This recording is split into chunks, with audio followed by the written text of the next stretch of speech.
विचारात पडलेलंच आहे सर्वांनी वोटिंग करून, की नेमकं एकालाही पूर्ण बहुमत दिलं नाही. कारण की बहुमताचा गैरफायदा ज्यावेळेस सत्तेवर येतात तर काय काय घेतलं आहे ते हेही लोक पाहत आहे.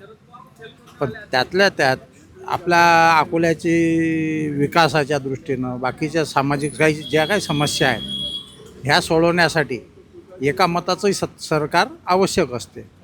पण विरोधी पक्षालाही सरकार स्थापन करायला हरकत नाही जर त्यांनी एकजुटीनं एकमेळानं जर करतो म्हटलं तर तेही कामही करू शकतात आणि त्यांना संधी मिळेल की ते सुद्धा व्यवस्थित काम करू शकतील. अशा अवस्थेत लोकांनी व्यवस्थित आणून सोडलं आहे त्यांना.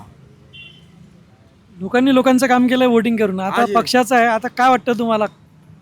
आता पक्षाचं जे मोठ बांधणं असते कसं असते की आपलं तर वोटिंग करून अवतार कार्य संपल्यासारखी गोष्ट असते. ते तिथं काय करतात बसून, त्यांचं काय चालते त्याच्यावर अवलंबून आहे.